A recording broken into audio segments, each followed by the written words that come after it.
آپ کو یہ یاد رکھنا چاہیے کہ دنیا میں ہر ذمہ داری کے تقاضے ہیں اور وہ تقاضے پورے کرنے پڑتے ہیں. دنیا میں ٹھوکریں انہی کو لگتی ہیں کہ جو چلتے ہیں. جو پاؤں توڑ کر بیٹھ جاتے ہیں انہیں کبھی ٹھوکر نہیں لگتی.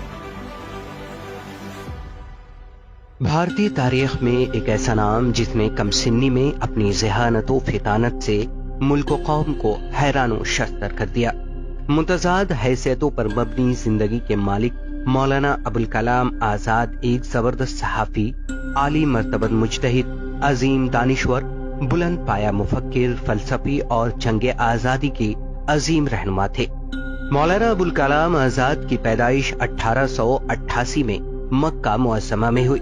ان کا اصل نام محی الدین احمد تھا، مگر ان کے والد مولانا سید محمد خیر الدین ابن احمد انہیں فیروز بخت کے نام سے پکارتے تھے. اپنے والد سے ابتدائی تعلیم حاصل کرنے کے بعد آزاد مصر کی مشہور درسگاہ جامعہ ازہر چلے گئے، جہاں انہوں نے مشرقی علوم کی تکمیل کی. عرب سے ہجرت کر کے بھارت آئے تو کلکتہ کو اپنی سرگرمیوں کا مرکز بنایا. یہیں سے انہوں نے اپنی صحافتی اور سیاسی زندگی کا آغاز کیا. انہوں نے یہیں سے 15 برس کی عمر میں لسان الصدق جریدے کی ارادت کی اور سن 1912 میں 20 برس کی عمر میں الہلال کے نام سے ایک ہفتہ وار اخبار نکالا. یہ پہلا باتصویر سیاسی اخبار تھا. اس اخبار میں انگریزوں کی پالیسیوں کے خلاف مضامین شائع ہوتے تھے، جس پر انگریز حکومت نے پابندی لگا دی. اس کے بعد مولانا آزاد نے انگریز مخالف پالیسیوں پر دوسرا البلاغ اخبار جاری کیا. مولانا آزاد کا مقصد جہاں انگریزوں کی مخالفت تھا، وہیں قومی ہم آہنگی اور ہندو مسلم اتحاد پر ان کا پورا زور تھا. انہوں نے اپنے اخبارات کے ذریعے قومی وطنی جذبات کو بیدار کرنے کی کوشش کی.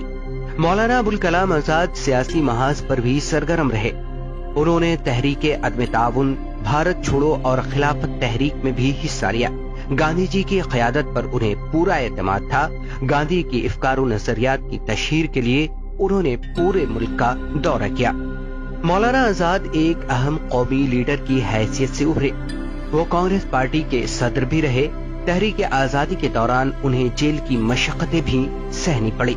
بھارت کی آزادی کے بعد مولانا آزاد ملک کے پہلے وزیر تعلیم بنائے گئے. انہوں نے وزیر تعلیم کی حیثیت سے بہت سے اہم کارنامے انجام دیے. یونیورسٹی گرانٹ کمیشن اور دیگر تکنیکی، تحقیقی اور ثقافتی ادارے انہی کی دین ہے. مولانا آزاد صرف ایک سیاستدان نہیں بلکہ ایک صاحب طرز ادیب، بہترین صحافی اور مفسر بھی تھے. انہوں نے شاعری بھی کی، انشائیے بھی لکھے، سائنسی مضامین بھی تحریر کیے، علم و تحقیقی مقالات بھی لکھے، قرآن کی تفسیر بھی لکھی. غبار خاطر، تذکرہ، ترجمان القرآن ان کی اہم تصانیف ہیں. مولانا نے اپنی کتاب غبار خاطر قلعہ احمد نگر میں قید کے دوران تحریر کی تھی، جسے مالک رام جیسے محقق نے مرتب کیا اور ساہتیہ اکادمی نے اسے شائع کیا. مولانا آزاد اپنے عہد کے خداداد صلاحیتوں کے مالک شخص تھے، جس کا اعتراف پوری علمی دنیا کو ہے، اور اسی ذہانت، لیاقت اور مجموعی خدمات کے اعتراف میں انہیں بھارت رتن سے نوازا گیا تھا. مولانا آزاد کا انتقال 2 فروری 1958 کو ہوا. اردو بازار جامع مسجد دہلی کے احاطے میں ان کا مدفن واقع ہے.